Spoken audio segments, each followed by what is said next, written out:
नमस्कार किसान भाइयों, डिजिटल एग्रीकल्चर में आपका स्वागत है। किसान भाइयों, धान की खेती में सबसे महत्वपूर्ण निर्णय होता है सही वैरायटी का चुनाव। खेत की मिट्टी चाहे कितनी भी उपजाऊ क्यों न हो, सिंचाई की सुविधा कितनी भी अच्छी क्यों न हो और किसान कितनी भी मेहनत क्यों न करे, यदि वैरायटी का चुनाव सही नहीं हुआ तो उत्पादन और गुणवत्ता दोनों प्रभावित हो सकते हैं। यही कारण है कि अनुभवी किसान सबसे पहले यह समझते हैं कि उनके क्षेत्र, मौसम और खेती की परिस्थितियों के अनुसार कौन सी धान की वैरायटी सबसे उपयुक्त रहेगी। आज की इस जानकारी में हम धान की 7 प्रमुख वैरायटियों के बारे में विस्तार से जानेंगे। इस भाग में हम इन वैरायटियों की पहचान, पौधों की प्रकृति, बढ़वार, पकने की अवधि, सामान्य उत्पादन क्षमता और प्रमुख विशेषताओं पर चर्चा करेंगे। अगले भाग में इन्हीं 7 वैरायटियों की नर्सरी, सीधी बुवाई, रोपाई, खेत की तैयारी, पोषण प्रबंधन और खेती के प्रत्येक महत्वपूर्ण चरण पर विस्तार से चर्चा करेंगे। किसान भाइयों, हमेशा याद रखिए कि किसी भी वैरायटी को केवल नाम देखकर नहीं चुनना चाहिए। सबसे पहले यह समझना जरूरी है कि आपके क्षेत्र में वर्षा कितनी होती है, सिंचाई की सुविधा कैसी है, मिट्टी हल्की है या भारी है, और आपका लक्ष्य सामान्य धान का उत्पादन है या सुगंधित धान की खेती करना है। जब इन सभी बातों का सही आकलन किया जाता है, तभी सही वैरायटी का चुनाव संभव होता है। सबसे पहले बात करते हैं DRR धान 42 की। किसान भाइयों, पिछले कुछ वर्षों में यह वैरायटी किसानों के बीच तेजी से लोकप्रिय हुई है। इसके पौधे सामान्य रूप से मजबूत बढ़वार वाले माने जाते हैं।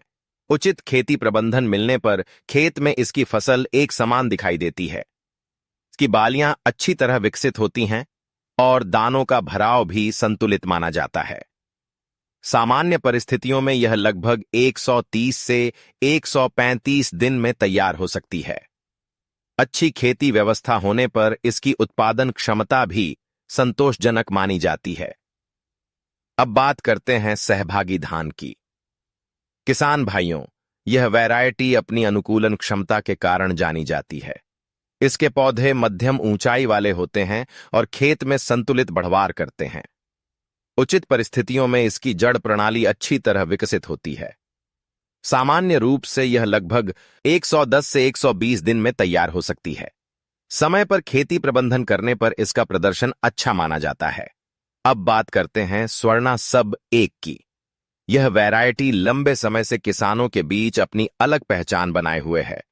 इसके पौधे मजबूत माने जाते हैं और खेत में संतुलित बढ़वार करते हैं। इसकी बालियां अच्छी तरह विकसित होती हैं तथा उचित परिस्थितियों में दानों का भराव भी अच्छा हो सकता है। यह सामान्य रूप से लगभग 130 से 140 दिन में तैयार होती है। अब बात करते हैं MTU 1010 की। किसान भाइयों, यह वैरायटी अपने स्थिर प्रदर्शन के कारण कई क्षेत्रों में लोकप्रिय रही है। इसके पौधे मजबूत होते हैं और खेत में एक समान दिखाई देते हैं। इसकी बालियां अच्छी तरह विकसित होती हैं और दानों की गुणवत्ता भी अच्छी मानी जाती है। सामान्य रूप से यह लगभग 120 से 130 दिन में तैयार हो सकती है। अब बात करते हैं पूसा बासमती 1509 की। जब भी सुगंधित धान की चर्चा होती है तो इस वैरायटी का नाम प्रमुखता से लिया जाता है। इसकी पहचान इसकी सुगंध, दानों की गुणवत्ता और बाजार में अच्छी मांग के कारण बनी हुई है। उचित खेती प्रबंधन मिलने पर इसकी फसल आकर्षक दिखाई देती है। यह सामान्य रूप से लगभग 125 से 135 दिन में पककर तैयार हो सकती है। अब बात करते हैं PR 126 की। किसान भाइयों, यह वैरायटी भी कई क्षेत्रों में अच्छी पहचान रखती है। इसके पौधे सामान्य रूप से मजबूत होते हैं और उचित परिस्थितियों में संतुलित बढ़वार करते हैं। इसकी बालियां अच्छी तरह विकसित होती हैं और दानों का भराव भी संतोषजनक माना जाता है। सामान्य रूप से यह लगभग 120 से 125 दिन में तैयार हो सकती है। अब बात करते हैं पूसा बासमती 1021 की। किसान भाइयों, यह भी सुगंधित धान की एक प्रसिद्ध वैरायटी है। इसकी गुणवत्ता और लंबे दानों के कारण इसे कई किसान पसंद करते हैं। उचित खेती प्रबंधन मिलने पर इसकी फसल अच्छी गुणवत्ता प्रदान कर सकती है। सामान्य रूप से यह लगभग 130 से 135 दिन में तैयार हो सकती है। किसान भाइयों, इन सातों वैरायटियों की अपनी अपनी विशेषताएं हैं। कोई वैरायटी जल्दी तैयार होती है, कोई बेहतर गुणवत्ता के लिए जानी जाती है और कोई संतुलित उत्पादन के कारण किसानों की पसंद बनती है। इसलिए वैरायटी का चुनाव हमेशा अपने क्षेत्र की परिस्थितियों, उपलब्ध सिंचाई, मिट्टी के प्रकार और बाजार की आवश्यकता को ध्यान में रखकर करना चाहिए।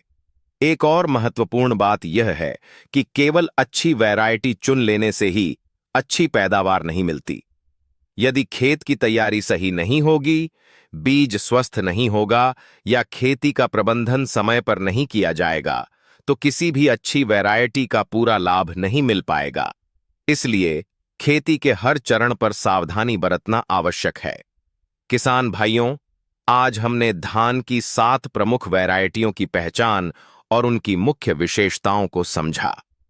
अगले भाग में हम इन्हीं 7 वैरायटियों की नर्सरी तैयार करने का सही तरीका, सीधी बुवाई की विधि, रोपाई की प्रक्रिया, खेत की तैयारी, सिंचाई प्रबंधन, पोषण प्रबंधन, खरपतवार नियंत्रण, फसल की देखभाल और कटाई तक की पूरी जानकारी विस्तार से जानेंगे, ताकि आप अपनी परिस्थितियों के अनुसार बेहतर निर्णय ले सकें। नमस्कार किसान भाइयों, डिजिटल एग्रीकल्चर में आपका स्वागत है। किसान भाइयों, पिछले भाग में हमने जिन 7 धान की वैरायटियों के बारे में बात की थी, DRR धान 42, सहभागी धान, स्वर्णा सब 1, MTU 1010, पूसा बासमती 1509, PR 126 और पूसा बासमती 1021। अब इन्हीं की खेती की सामान्य विधि को विस्तार से समझते हैं। सबसे पहले यह ध्यान रखें कि अलग अलग राज्यों, मिट्टी के प्रकार और सिंचाई की उपलब्धता के अनुसार खेती के तरीके और उर्वरक की सिफारिशें बदल सकती हैं। इसलिए नीचे दी गई जानकारी सामान्य मार्गदर्शन के रूप में है, जबकि उर्वरकों की सटीक मात्रा के लिए स्थानीय कृषि विभाग या कृषि विश्वविद्यालय की अनुशंसा का पालन करना सबसे सुरक्षित रहता है। सबसे पहले नर्सरी की तैयारी करते हैं। नर्सरी के लिए ऐसी जगह चुनें जहां उपजाऊ मिट्टी हो, पानी का निकास अच्छा हो और खेत समतल हो। केवल प्रमाणित एवं स्वस्थ बीज का चयन करें। बुवाई से पहले बीज का अनुशंसित उपचार करें। रोपाई वाली खेती में सामान्य रूप से 8 से 10 किलोग्राम बीज प्रति एकड़ मुख्य खेत के लिए पर्याप्त माना जाता है। नर्सरी में हल्की नमी बनाए रखें और पौध तैयार होने तक नियमित निगरानी करें। लगभग 20 से 25 दिन की स्वस्थ पौध रोपाई के लिए उपयुक्त मानी जाती है। यदि किसान सीधी बिजाई करना चाहते हैं तो खेत पूरी तरह समतल होना चाहिए। सीधी बिजाई में सामान्य रूप से 12 से 15 किलोग्राम बीज प्रति एकड़ की आवश्यकता पड़ सकती है। बुवाई के समय मिट्टी में पर्याप्त नमी होनी चाहिए और शुरुआती अवस्था में खरपतवार नियंत्रण पर विशेष ध्यान देना चाहिए।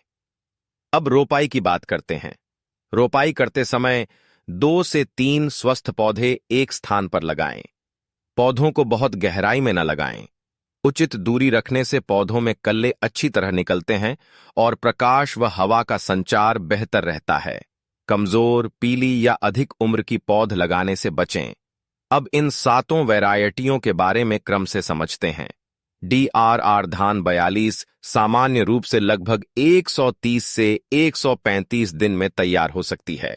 इसके पौधे संतुलित बढ़वार वाले माने जाते हैं। समय पर रोपाई और खेत की नियमित निगरानी से इसकी फसल अच्छी तरह विकसित हो सकती है।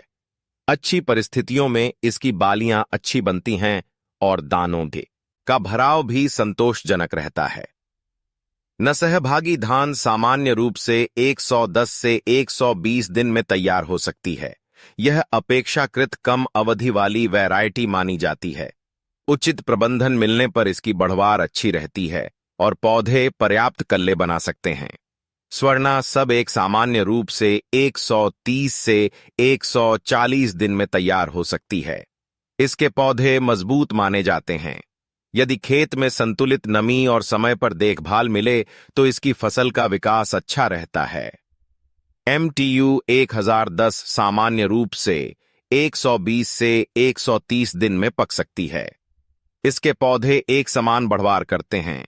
उचित सिंचाई और खरपतवार नियंत्रण से इसका प्रदर्शन बेहतर हो सकता है। पूसा बासमती 1509 सामान्य रूप से 125 से 135 दिन में तैयार होती है। यह सुगंधित धान की वैरायटी है, इसलिए इसकी गुणवत्ता बनाए रखने के लिए समय पर खेत का निरीक्षण करना महत्वपूर्ण होता है।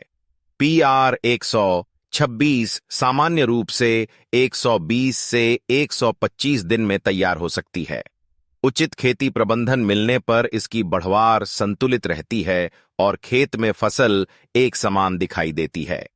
पूसा बासमती 1021 सामान्य रूप से 130 से 135 दिन में पक सकती है। इसकी पहचान इसकी गुणवत्ता और लंबे दानों के कारण है। उचित प्रबंधन के साथ इसकी फसल अच्छी गुणवत्ता प्रदान कर सकती है। अब खेत के पोषण और सिंचाई प्रबंधन की बात करते हैं। रोपाई से पहले खेत की अंतिम तैयारी के समय अच्छी तरह सड़ी हुई गोबर की खाद मिलाना लाभदायक रहता है। इसके साथ मिट्टी परीक्षण के अनुसार आधार उर्वरक दिया जा सकता है। रोपाई के लगभग 15 से 20 दिन बाद पहली टॉप ड्रेसिंग सामान्य रूप से की जाती है। इस समय खेत में पर्याप्त नमी रखें और स्थानीय अनुशंसाओं के अनुसार नाइट्रोजन आधारित उर्वरक दें। रोपाई के लगभग 30 से 35 दिन बाद दूसरी टॉप ड्रेसिंग की जाती है। यह समय कल्ले बनने का होता है।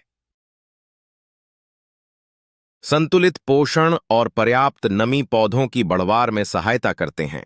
रोपाई के लगभग 45 से 55 दिन बाद बाली बनने से पहले तीसरी टॉप ड्रेसिंग की जाती है। इस अवस्था में संतुलित पोषण दानों के भराव और गुणवत्ता में सहायता करता है। पूरे मौसम में खेत का नियमित निरीक्षण करें। यदि कीट या रोग के लक्षण दिखाई दें तो अपने क्षेत्र के कृषि विशेषज्ञ की सलाह के अनुसार उचित प्रबंधन करें। खेत में खरपतवार को समय पर नियंत्रित करें और आवश्यकता के अनुसार सिंचाई करें। लगातार जलभराव या लंबे समय तक सूखा दोनों से बचना चाहिए। जब अधिकांश बालियां सुनहरी हो जाएं और दाने सख्त हो जाएं, तब कटाई करें। कटाई के बाद फसल को अच्छी तरह सुखाकर सुरक्षित स्थान पर भंडारित करें ताकि गुणवत्ता बनी रहे।